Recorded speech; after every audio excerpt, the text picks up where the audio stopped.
This is why the USA wants war with China over Taiwan.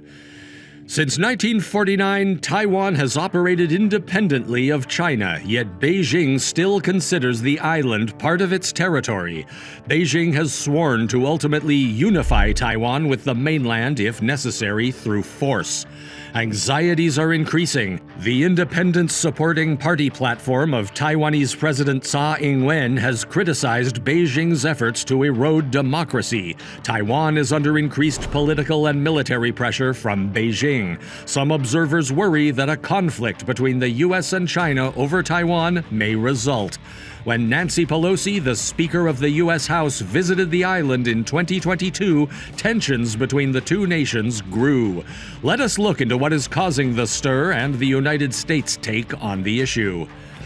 Taiwan, an island separated from mainland China by the Taiwan Strait, is officially known as the Republic of China. Mainland China is formerly known as the People's Republic of China.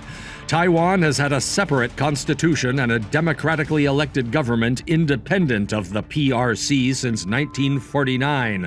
But according to Beijing, Taiwan is a component of the One China that exists. It adheres to the One China concept, which holds that the PRC is the only legitimate government in China and advocates Taiwan's eventual unification with the mainland. And this unification could be through force if required. Beijing asserts that the 1992 consensus, an agreement negotiated between representatives of the Chinese Communist Party and the Kuomintang Party that ruled Taiwan at the time, binds Taiwan. This agreement was never meant to settle the issue of Taiwan's legal status, and the two parties disagreed on its specifics.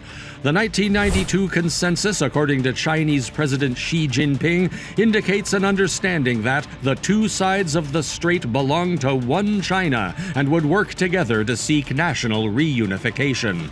The Kuomintang interprets this as one China, different interpretations, with the ROC serving as the one China. The South China Sea, Tibet, China, Mongolia, and Taiwan are still regarded as a component of the ROC, according to Taiwan's Kuomintang-drafted constitution.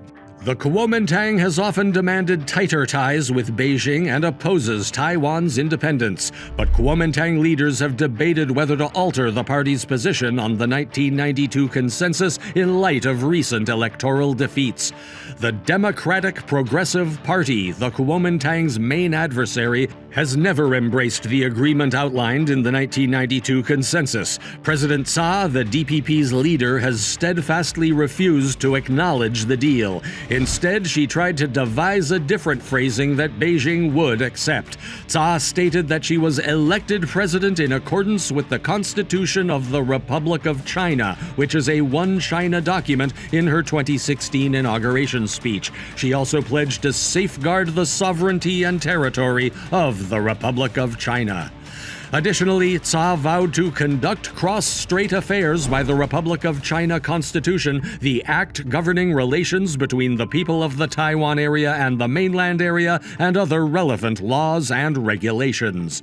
In his 2019 speech, Xi revoked the One China concept and proposed the One Country, Two Systems approach to incorporate Taiwan into the mainland, but DPP and KMT both rejected this idea. Looking into U.S.-Taiwan relations, we can see that the U.S. would back up Taiwan if war broke out between China and Taiwan. The PRC and the United States signed a formal diplomatic agreement in 1979. It also dissolved its Mutual Defense Pact with the ROC and simultaneously broke all diplomatic ties with it.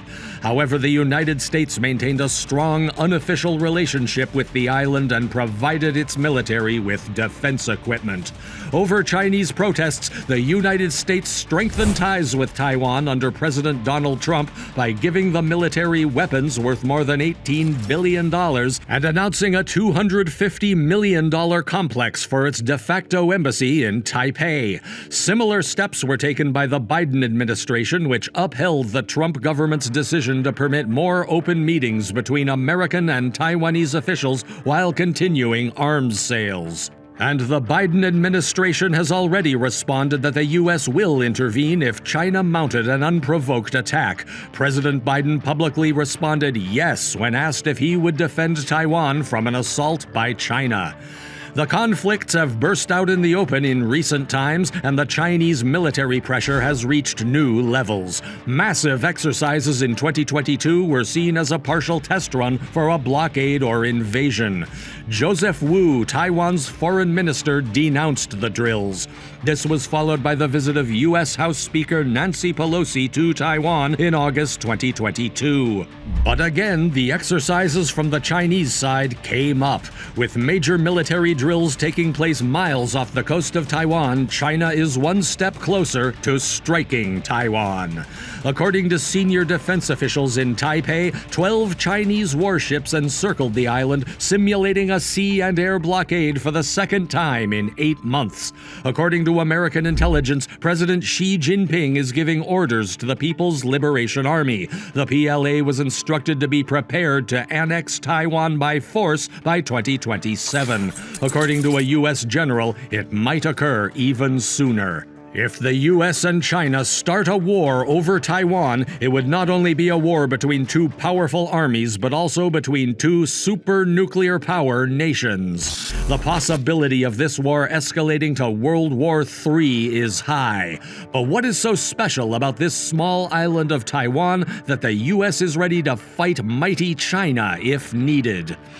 The first reason is the South China Sea dispute, one of the most important reasons China would invade Taiwan. The South China Sea is the region that includes Indonesia, Malaysia, the Philippines, Taiwan, and Vietnam. This is an important trade route through which almost 30% of the world's ships pass, generating $3.37 trillion worth of trade annually. This makes this region the world's second most important region.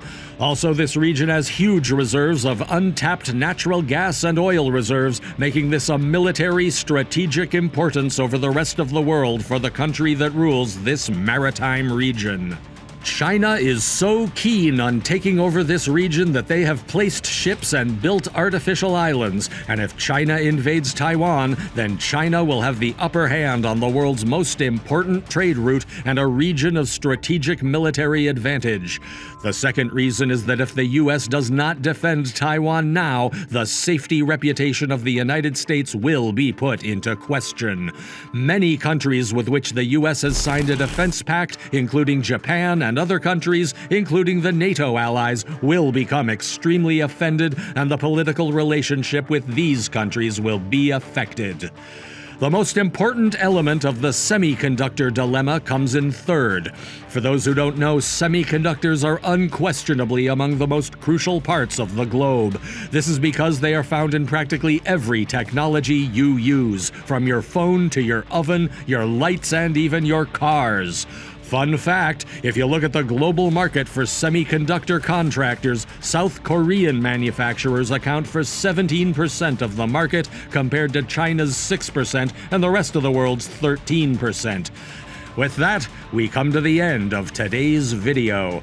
Comment down below on your thoughts regarding this heating situation. If you liked the video, hit that like button and do not forget to subscribe to our channel for more updates.